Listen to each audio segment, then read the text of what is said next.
नमस्कार प्रिय दर्शकों, स्वागत करता हूं मैं आपके अपने YouTube चैनल ज्योतिष सिद्धांत में। प्रिय दर्शकों, उपस्थित हूं मैं मेष राशि फल मार्च 2024 कैसा रहने वाला है। करेंगे संपूर्ण चर्चा आपके स्वास्थ्य, आपकी शिक्षा, आपका बिजनेस, आपका करियर, आपका लव रिलेशन और आपके दाम्पत्य जीवन के बारे में। और किसी कार्य को करने में एक भाग्य की जरूरत होती है, इसके बारे में भी चर्चा करेंगे। और अंतिम में उपाय क्या करनी चाहिए, आपको क्या उपाय फॉलो करने चाहिए, इसके बारे में भी संपूर्ण चर्चा करेंगे। प्रिय दर्शकों, यह राशिफल आपके जन्म राशि पर आधारित है और लग्न राशि पर भी आधारित है। यदि आपको जन्म राशि और लग्न राशि नहीं पता, आप अपने नाम राशि से भी इसे देख सकते हैं। आइए चर्चा करते हैं। प्रिय दर्शकों, मैं आपको बता दूं कि ये जो गोचर होते हैं वह एक मौसम की तरह होती है, यानी कि जैसे जैसे गोचर बदलते हैं वैसे वैसे मनुष्य के जीवन पर उसके प्रभाव देखने को मिलते हैं। तो मार्च महीने में क्या क्या गोचर होने वाला है, ग्रह की स्थिति कैसी रहने वाली है, चार्ट के माध्यम से भी आप देख सकते हैं। आपके लग्न में ही बृहस्पति गोचर कर रहे हैं, वहीं आपके षष्ठ भाव में केतु देव गोचर कर रहे हैं। आपके दशम भाव में उच्च के मंगल के साथ शुक्र का गोचर है। आपके एकादश भाव में बुध, सूर्य और द्वादश भाव में राहु गोचर कर रहे हैं।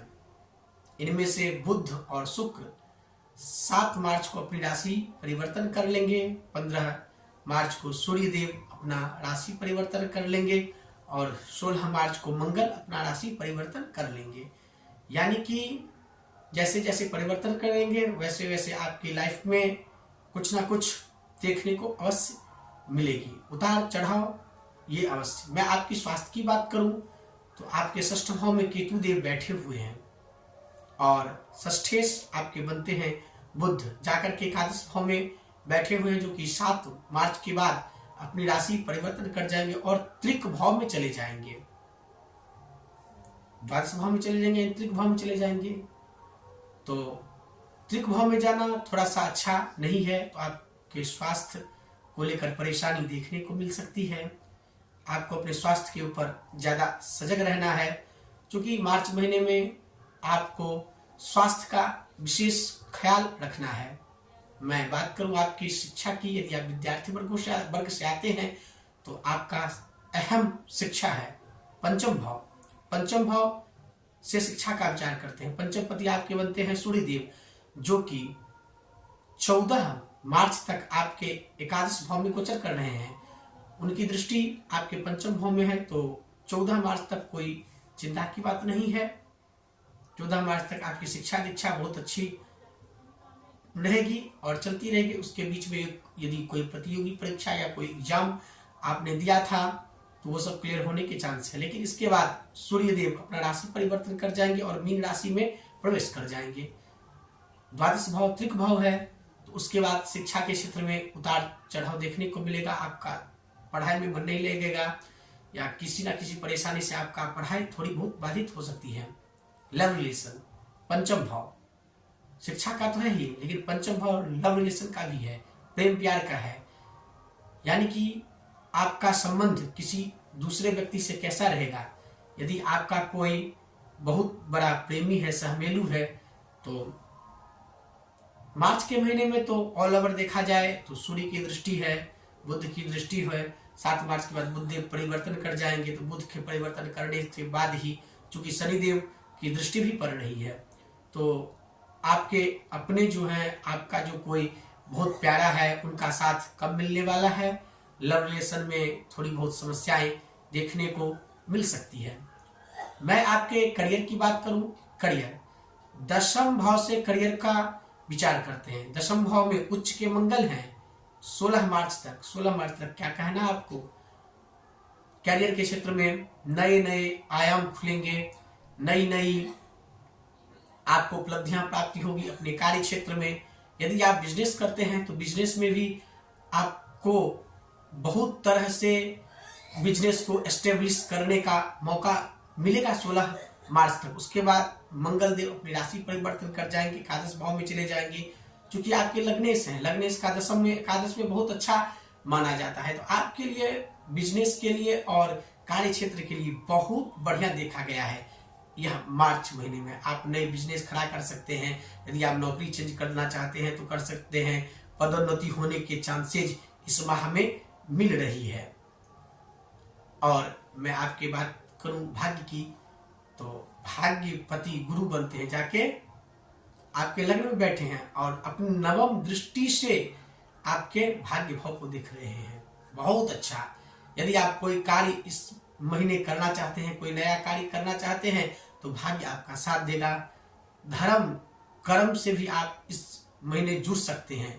कोई आपसे धार्मिक कृत्य हो सकता है, धार्मिक यात्राएं हो सकती है। यदि आप धर्म के प्रति इस महीने सजग रहते हैं तो आपका भाग्य 101% साथ देगा। क्योंकि ये ग्रह की स्थिति को समझिए, भाग्यपति लग्नेश में और उनकी दृष्टि आपके भाग्य पर, तो आपको कहीं ना कहीं धार्मिक कार्य कराने का संदेश दे रहे हैं। धार्मिक कार्य करिए, इससे आपको इस महीने अवश्य ही लाभ मिलने जा रही है। क्योंकि भाग्य का भाव और पिता का भाव दोनों एक ही है। नवम भाव से पिता का ही विचार करते हैं। तो आप पिता का जितना हो सम्मान कीजिए, अपने से बड़े का सम्मान करेंगे, भाग्य आपका साथ देगा, कैरियर बहुत आगे बढ़ेगी। लेकिन एक बात है प्रिय दर्शकों, यदि आपकी कुंडली में राहु अथवा केतु की महादशाएं चल रही है तो मैं आपको सजग करना चाहता हूं। क्योंकि स्वास्थ्य तो आपका खराब रहेगा ही, और राहु आपके द्वादश भाव में है, तो कहीं ना कहीं फंडा, आपको बाहरी फंडा भी लग सकता है। आप कई उलझनों में भी फंस सकते हैं। यदि आपकी बुध की महादशा चल रही है फिर भी ये समस्या आएंगी। मारक ग्रह की ऑल ओवर महादशा चल रही हो और अंतर्दशा चल रही हो तो थोड़ा आप डिप्रेशन में जा सकते हैं मार्च महीने में। इस बात का ख्याल करना है। तो आपको क्या उपाय फॉलो करने हैं?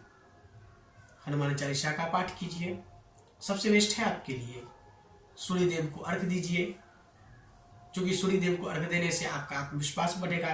और सूर्य देव जब आपके 12th हाउस में जाएंगे तो थोड़ी बहुत परेशानियां देंगी आपको, तो उस परेशानियां से भी आपको छुटकारा मिलेगा। ऑल ओवर देखा जाए तो आधा महीना आपके लिए बहुत अच्छा है मार्च का, और आधा महीना के बाद थोड़ी बहुत समस्याएं देखने को आपको मिल सकती है। यदि आपकी कुंडली में मंगल की महादशा चल रही है, बृहस्पति की महादशा चल रही है, सूर्य की महादशा चल रही है, तो ऑल ओवर सब कुछ अच्छा होगा।